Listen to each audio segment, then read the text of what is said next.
Pick up where we left off, talking about mules. Mules are sterile; they cannot breed. There's gated mules, and gates that have been bred to a gated horse. And when a horse gets into a gate, it's a rhythm of their step, and it's very smooth riding. Beef products. Okay, so if you look at that diagram there, you can tell where your steaks come from, where your roasts come from, where your hamburger meat comes from. Your hamburger will be coming from all the trimmings, as well as from the round and the chuck. Okay, you can see the brisket, short loin, sirloin, the sirloin area, and a tenderloin. That's where all your sirloin steaks, porterhouses, New York strips, T-bones are going to come from. Here is a guy. It's a 10th generation dairyman. You can watch that video on your Google Slides, or you can look him up on YouTube. Very interesting guy. He milks about 175 dairy cows a day, all Holsteins. My wife was not raised on a farm, but she watches this with me, and she really enjoys watching him because she's learning so much about agriculture, and she feels very safe about the milk that we drink now because they take so many precautions to raise this quality milk. So dairy products you use, if you get for milk, you get cheese, yogurt, cottage cheese, butter, ice cream, all come from milk. Grade A is used for liquid consumption, and there's grade B for manufactured dairy products like ice cream, butter, and yogurt, and sour cream. Milk is split into 1% milk fat, 2% milk fat, and then whole milk. Whole milk is whatever the milk fat percentage would be standard out of a normal average dairy cow. And then half and half, and then skim milk is 0% milk fat. Here's a chunky milk commercial just for a little laugh. You can watch it. Just type in chunky milk commercial on YouTube. And we use the hides from cattle. Nothing goes to waste. We use the blood for fertilizer and feed, as well as the bone meal. And then move on to pork. This is a poor diagram, but you can kind of determine where your pork steaks will come from.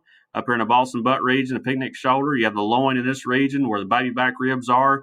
You got the ham, the side, and is where the bacon will come from. You see right there, that's a pork steak, that's a pork loin, and there's your baby back ribs, and that is a ham. And pork skins, you can use it as leather, or you can eat them as pork rinds.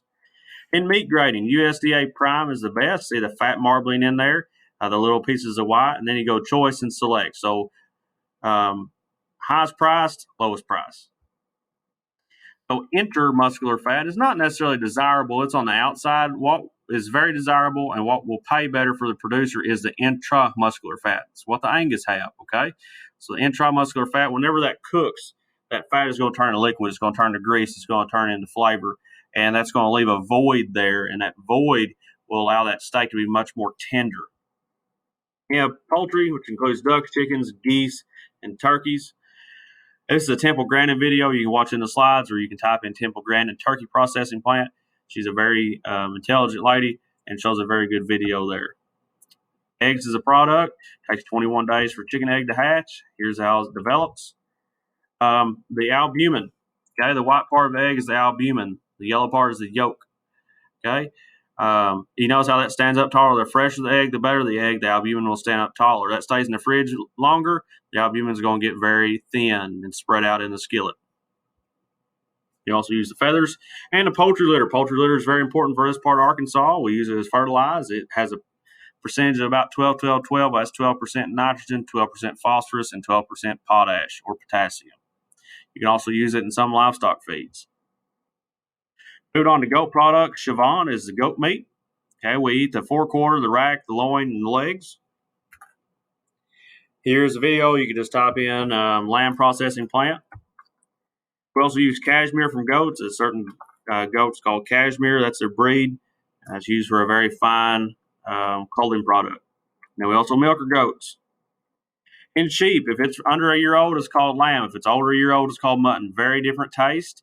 Okay, most common cuts are the rack, the loin, and the leg. Here's some different cuts of sheep. We also use the wool. I just typed in sheep shearing video, and there you go. And that's it. That's the whole lesson, Introduction to the World of Ag, under the roles of animals in agriculture. There's so much more I can share with you, but I don't want to shortchange a class in the future.